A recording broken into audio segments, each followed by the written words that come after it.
We're talking about fear in this message series of how to become an overcomer. I remember one of my memories of my grandfather. I absolutely loved my grandfather. I had the best grandfather that any kid could possibly have. And one afternoon, he took me to the local amusement park where we spent most of our time in kiddie land, riding all the little kiddie rides that they had at this particular amusement park. But my grandfather loved the haunted house. And he said, Stu, I want to take you into the haunted house. I'll go with you. It's kind of a fun thing. It's one of my favorite things. And I said, oh, okay, Grandpa, I'll go with you. And there was this big boat. It was the shape of an arc. It was orange. I'll never forget how brightly orange colored it was. And there was a little black doorway. And I had to stand up next to this caricature carved out of plywood to see if I was old enough or tall enough to enter into this amusement. We pay money to go get scared, and so we gave our tickets to the man. He tore them off, and I went in through this doorway with my grandfather from the brilliant sunlight into this utter darkness, pitch black darkness.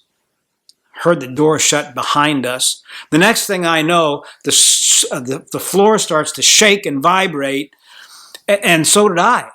I was scared to death, and I remember reaching out and trying to grab hold and touch a wall. I didn't know where it was, but finally I made contact with the wall, and my grandfather kept holding my hand, and we walked forward, and all of a sudden, something came toward us from a cage on the side that wanted to grab me, and I was sure it was going to eat me. The lights came on the side, it jumped out, made these crazy noises, then it went back in and disappeared. The next thing I know, on this vibrating floor, as we walked forward in this dark hallway and people were screaming, there was another thing that came out after me. I was horrified. I was absolutely terrified. I was holding my grandfather's hand with both of my hands as tight as I could. And I said, Grandpa, I want out of here. I want to get out of here. Make this stop. And he said, I can't make it stop. We just have to keep walking forward. And another thing jumped out at us. And he could see how afraid I was, how terrified. He picked me up and he held me in his arms. I said, get me out of here, please. Get me out of here. I'm scared. I'm afraid. And somehow, someway, I'm not sure how it happened. I don't recall. He found an attendant who was able to get us into a doorway and go down a hallway. And out we came into the bright sunlight from that darkness. I was nearly scared to death. It was one of my first real experiences of fear in my life. And moving from light to darkness and darkness to light. I'm Stu Boehmig, and I'm a part of this ministry called Consequential Christianity. We've come to understand that Christianity is not just a spiritual enhancement in our lives, or that we believe in the general notion that God exists, or just even want to be good people, as good as that is. But that Christianity is consequential. It makes a difference in our lives. We're trying to understand all of life from God's perspective. And that's why we're in this series, Becoming an Overcomer. And in this series, we've been talking about fear. In the last message, we talked about the root cause of fear. In this message, I'd like to talk in very practical ways about how to overcome fear in our lives. How do we do that? We said in the last message that faith overcomes fear. And I want us to look at some practical ways in which that happened through the life of the man that we've been studying, the life of the man named David. So faith overcomes fear. And the first practical way that it does that is that faith has a spiritual history to it. When we're in the present, we can't forget our past. And so David, in this story, says, 1 Samuel chapter 17, verse 37, and David said to Saul, who was questioning his ability to go out into the valley and fight this giant, David said, the Lord who delivered me from the paw of the lion and from the paw of the bear will deliver me from the hand of the Philistine. So Listen, I fight giants for a living. I fight bears and I fight lions. And God has always delivered me. I understand the present in terms of the reality of the past. God has watched over me. He has protected me. He has led me. He has guided me. He has been a shield about me over and over and over and over again. I know that God has proven that He can be trusted. I have seen God at work in my life. Faith has a spiritual history to it, so that when the time comes, David's saying, for me to be tested, I can confidently appeal to the deep reality of the time-tested faith in my life. My faith is not dependent upon the size or the power or the strength of the giant, of the challenge, of the test. It's not dependent upon the size, the strength, or the power of the giant. It's dependent upon the power of God in my life. I am already sure. I am already assured that God can be trusted. So that when giants step into our lives, and they do, Saul says, look at the size of the giant. But David says, look at the power of God in my past. David always appeals to his past to understand his present reality. And I did a little exercise a couple weeks ago where I went back 10 years in my life, and each year I wrote challenges that I had, and that over a 10-year period, how God had proven to be trustworthy and had provided for me time and time and time again. How easy it is to lose perspective. Remember, challenges and fear bring perspective to our lives. Challenges and fear bring simplicity to our lives, the simplicity of the issue. Faith overcomes fear. God is bigger than my challenge. Faith provides a perspective. It provides a simplicity to our present situation. And faith also provides us with a component of a new reality, that I'm going to go somewhere that I have never been before. Now, not only is there a spiritual history where faith overcomes fear, but there's a second component and principle that I want you to understand. Now, there's a second way that faith overcomes fear in our lives. Faith not only has a spiritual history, a past component to it, but faith has a spiritual identity to it. There's an identity, who we are, who God uniquely formed and shaped and crafted, you and me, who we are. And that's a part of how faith overcomes fear in our lives. Listen to the rest of this narrative here in 1 Samuel chapter 17, verse 38. Then Saul clothed David with Saul's armor. He put a helmet of bronze on his head, a helmet of a warrior, and clothed him with a coat of mail. Verse 39, and David strapped his sword over his armor, and he tried in vain to go, for he had not tested them. Then he said to Saul, I can't go with these, for I have not tested them. So David put them off. These aren't mine, Saul. Saul tries to put the armor of a warrior, of a soldier, on a shepherd. A helmet of bronze and a coat of mail and a big, heavy sword. It's Saul's way of fighting. But David said, your way, Saul, is not my way. They're not tested. I can barely move in these things. I can't fight this way. I don't know how to fight this way. This is your way to fight. It is not my way to fight. I'm not a soldier, Saul. I'm a shepherd. This is your suit, not mine. This is your way, not my way. Here's what David is saying. I don't fit in someone else's armor. I only belong in the armor that God has given me. I have a unique spiritual identity. There's no fingerprint alike. There's no eye that is alike. There's no mind that is no like. There is no other one like me. God has prepared and equipped me and trained me in a certain way to enter into the challenges of life and become an overcomer of fear. And my way, David says, is I'm a shepherd. My way is to fight with a slingshot.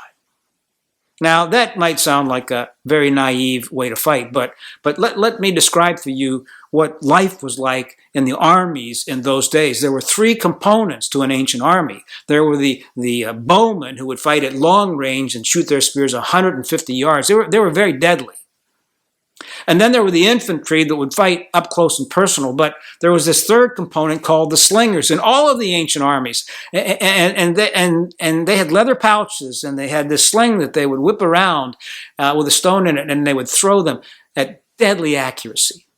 We find slingers all over the ancient world. In 2500 BC, we find slingers in the epic battle that was being fought between the Egyptians and the Persians. In 400 BC, Homer mentions that the Greek infantry suffered extreme casualties from the slingers of the Persian army. They just couldn't reach the Persian army. Everywhere we look in ancient literature, we find this component of ancient armies called slingers.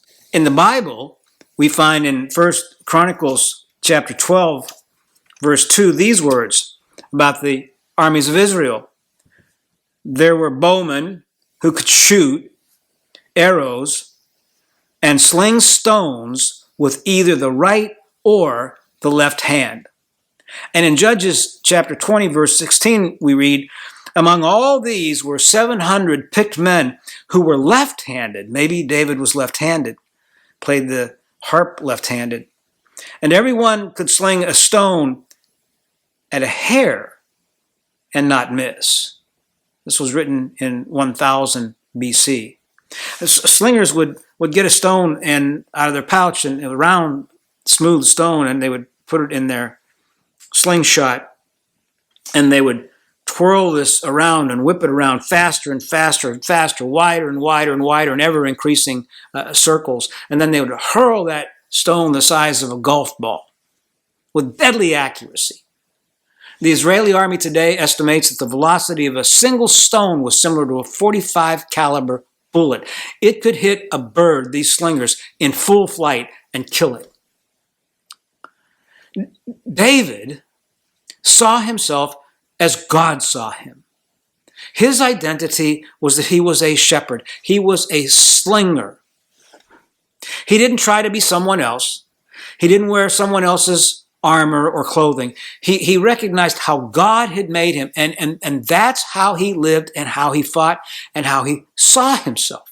God made me in a very unique, special way. This is who I am. I am somebody. I am important. I am special. And I have gifts that can fend off the challenges of the giants of fear in the valley of the shadows of my life. And my question in terms of a spiritual identity is, how has God made you? And how has God shaped you? And how has God formed you? How has God designed you so that you, in your unique way, can fend off the challenges of fear that you'll have in your life? Who are you? Where did you come from? What is your past? What is your spiritual history? Where do you find yourself now? How can God use and take that which He's given in this particular situation in which He wants us to be overcomers, to unlock the key to overcoming? How do you find yourself? Who are you? What has God given you? How are you going to use it in this particular present challenge before you? The third component to faith overcoming fear is that faith has a spiritual abandonment to it. Abandonment. Listen to these words. 1 Samuel 17:48 and 49.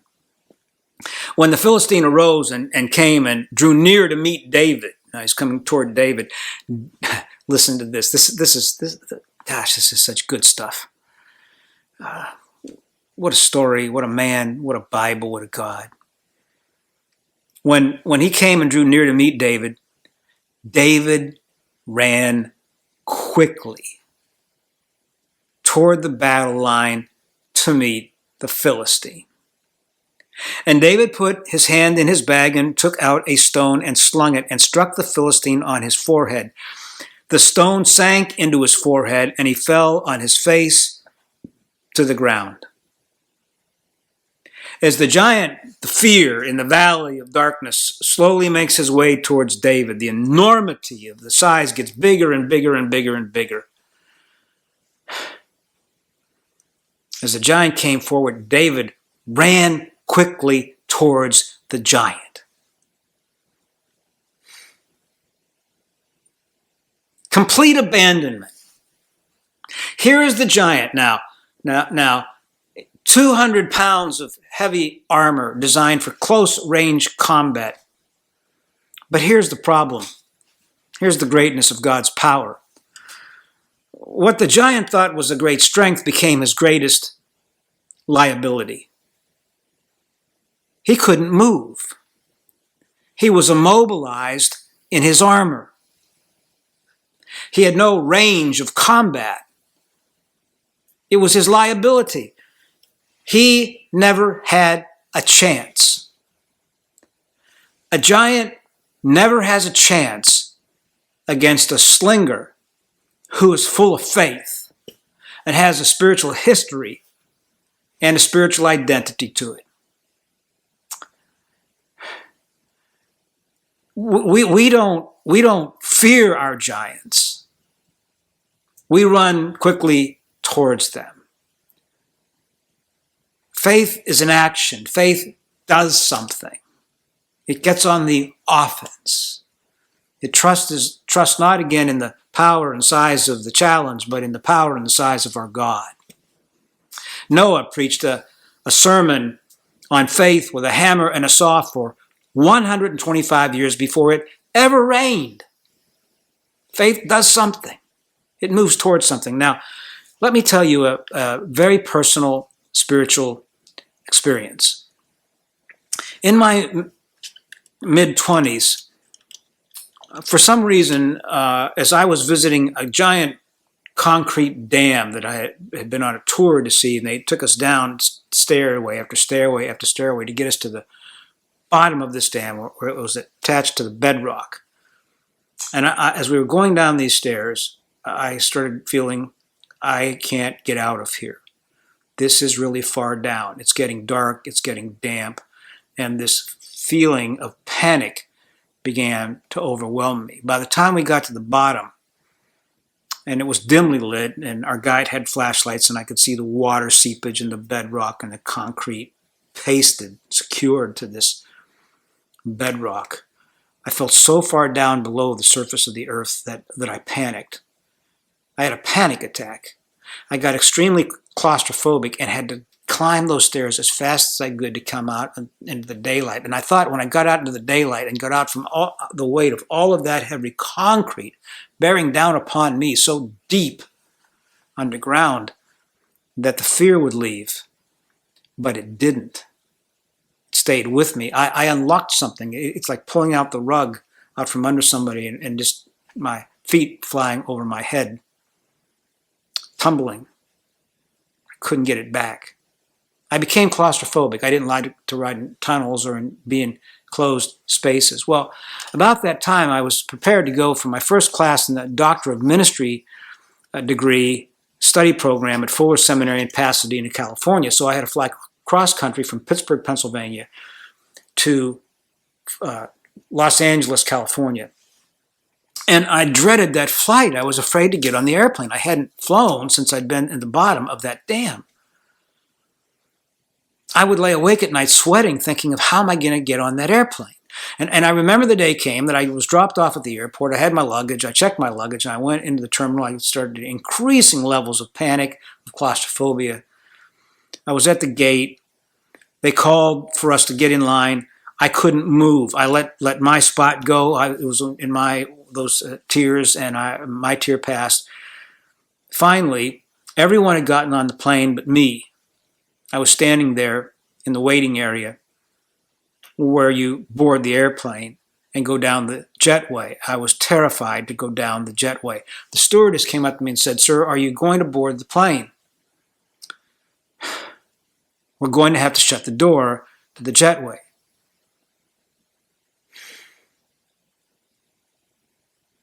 I decided at that moment to trust my God over my feelings of panic. My heart's beating, I'm sweating, shaking. I took those first critical steps. I crossed the line from the waiting area into the jetway. The stewardess shut the door behind me. I continued to walk forward. To this moment, I feel like I could hardly breathe.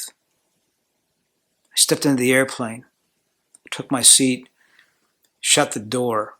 It sounded as tight as it could be. The plane took off. I felt like I was a person in a little tiny capsule, 35,000 feet in the air. I was terrified. Every single moment of that flight, I just kept reciting scripture passages, reading scripture passages. I could not focus on my feelings. They were so strong and they were so intense. When the plane landed and I got out of the plane, I thought that my fears might go away, be assuaged a bit, alleviated. But they only increased because the minute I got off the plane, I realized I was going to have to get on the plane again and do the whole process to get back home. So I spent my time out there studying in panic, and we were studying church growth, that the primary way that God grew his church in the New Testament and grows his church today is through starting new churches and new ministries. I did make that flight back. Ultimately, several years later, I started a church, a wonderful church. It's still in existence to this day, 30-some years later. I would have never started that church had I not taken those classes in how to do that and how to start that church. It was a defining moment for me, a spiritual moment, where either I was going to step forward in faith or I was going to allow fear to control my life. And I thought, fear's a feeling. God's always been faithful. I have a spiritual history. I have a spiritual identity. I know who I am. I know God can be trusted. I'm going to move towards my fear. I'm going to move towards my fear. And in so doing so, I wish I could say there was just this complete release and loss of the fear. There wasn't. There is today. I can fly I look forward to flying. I love flying today. I've overcome that fear. Faith overcomes fear. It does. The more I did it, the more I overcame it. I'm not claustrophobic any longer. Faith always overcomes fear. So wherever you find yourself today, I want you to know that we have a spiritual history, that God can be trusted. He proves himself over and over and over and over again. What is your story? Write down the ways that you have seen that God has been trusted in your life. Maybe some ways you still don't know the outcome. That's okay, but write down the ones where you saw the outcome and how God either led you or guided you or redirected or reinvented you. Faith has a spiritual history. Faith has a spiritual identity to it. Who has God made you to be? How has he made you to fight? What are the ways that you step into the battle? What gifts and talents and abilities and weapons has he given to you? And faith has a spiritual abandonment to it. There is that sense of, I'm taking a step forward. I'm not trusting in my feelings. I'm not trusting in my fears. I'm trusting in my faith in my God. And maybe today you can ask yourself, where is fear holding you back? Where is that giant in that valley that's got you terrified? And where can you take that step relying on your past and your identity? Where can you take that step now, that step to take on that giant in your life? Now, in our next message, we're going to be taking a look at some of the building blocks of overcoming some areas of our lives in which God never ever wants us to be captured or held back, but wants us to grow and thrive into full daylight and grace and comfort and sufficiency in his love. So I'll see you then.